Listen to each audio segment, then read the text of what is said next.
One WJRO, Orlando's rock station, Lynch and Taco. Time for Tech It Out. Latest news and info out of the tech sector.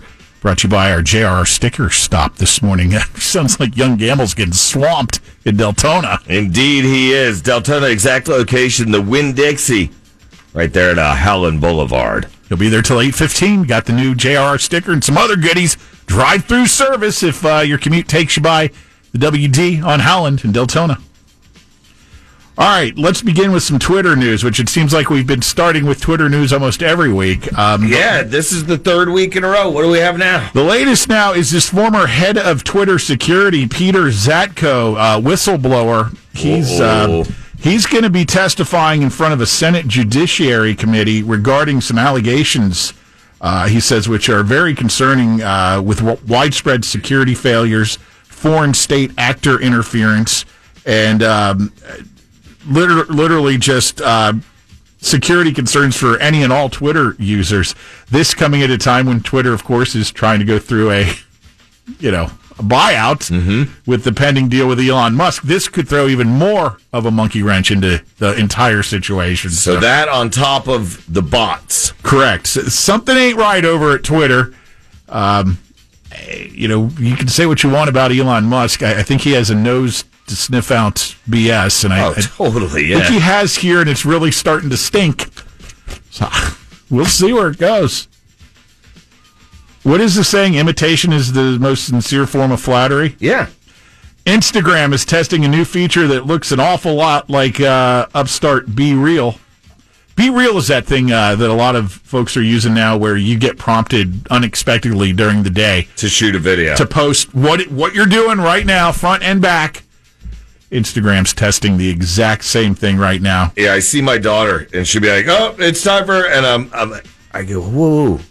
Now people are telling you what to do at this very point. I said, not here. They're not telling you what to do. They're just saying, we want to see what you're doing right now. Exactly. And you got to be real about it. So I guess Instagram thinks, this thing's really taking root. We better come up with our own version of this, which they're internally testing. It's called IG Candid Challenges.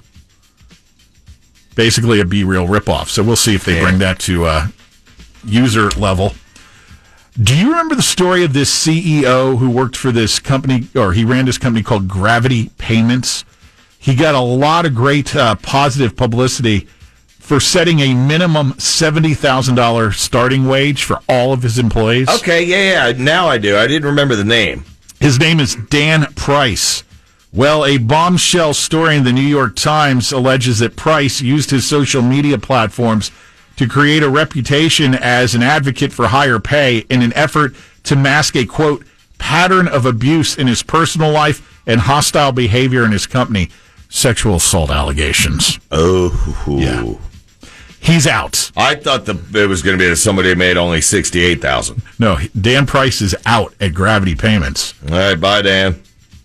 Where do salaries go moving forward? That'll be interesting to see. Streaming media platform Plex on Wednesday said it was hacked by intruders who managed to access the database and make off with password data, usernames, and emails belonging to at least half of its 30 million customers. Oh. If you're a Plex user, take a look. They've reached out to you. You must reset your password. So, repeat that, because that's a lot. It's 15 million people. If you use Plex. Reset your password. Yeah, they probably have already alerted you to that if you've tried to log in.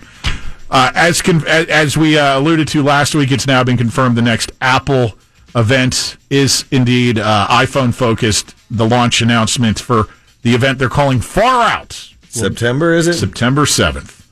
New iPhones and Apple Watches reportedly on tap, with iPads and Macs having to wait. That's the word. So iPhone-focused. Speaking of the iPhone and Apple devices, Apple is directing users of most of its devices to update their software after the company discovered a vulnerability in its operating systems that says may have been actively exploited. So if you have not updated with the latest Apple update, they are urging you to do so to close this vulnerability. They fixed it. For the first time ever, more people watched streaming TV than cable. Think about that for a minute. I mean, we switched over quite some time ago now. New report from market measurement firm Nielsen says that for the very first time, TV viewers watched more on streaming services than they did on cable TV, making streaming the most popular way to consume content.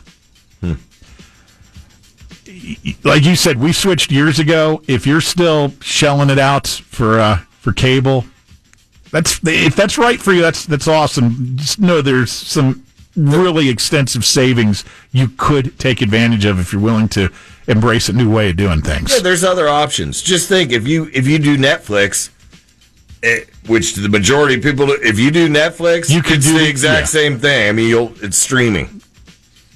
Change sometimes is indeed good. It's not always easy, but it's a lot of times good. Until all these streaming places start, well, you got Paramount Plus, and you have this Plus, and they do add up once you know.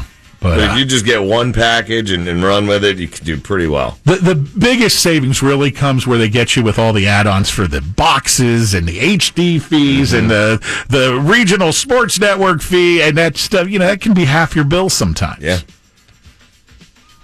This is interesting. You've heard people say, different thoughts on air conditioning and trying to save money with air conditioning. Yeah, like if you turn it off during the day, that's not a good idea because then you got to turn it back on. That was actually just put to the test. That right there. Does turning your air conditioning off when you're not home save energy as opposed to using, a programmable thermostat, which might boost up your air to, a high temperature that's not necessarily comfortable, but at least keep your house somewhat cooler than the outside air? Which is the better way to go? I would think turning it off is the worst way to go. Sometimes. Just because it has to work so hard to regain a lot of times. Yeah, and that can be true if your home is not sufficiently insulated. Mm-hmm. If you've got a newer home with good insulation, good construction, newer windows and doors and whatnot, they say actually turning your AC off could indeed save you some money on your electric bill because your home doesn't, it gets into the really weeds with heat units and all this and the maximum amount of heat units your home can get one day. Do they live in Florida? Whoever did that study? They tested it in even humid places, super hot places, and it all comes down to the construction of the building. So, yes and no. If you got air leaking out all over the place and whatnot, air's going to leak in as well, hot air during the summer. So, it's going to be your call. And one final thing here, if you're a T-Mobile customer, those who are still on the Sprint system, T-Mobile right now will pay you $10 if you'll swap out your Sprint SIM card for the T-Mobile card. $10 credit on your bill. The easiest way to do it is to go to a T-Mobile location. The Sprint network, even though the name's not being used, is still being utilized by the merged company. Clearly, T-Mobile is trying to get everybody onto one system here. Yeah. And they're trying to push you a little bit here to do so. Giving you a little bonus, a little incentive. That's what I got for Tech It Out. I'm technologically savage. Whatever. I know my tech right now. You're savage, all right. Uh-huh. Rawr. Do another roar for us. Savage. Rawr.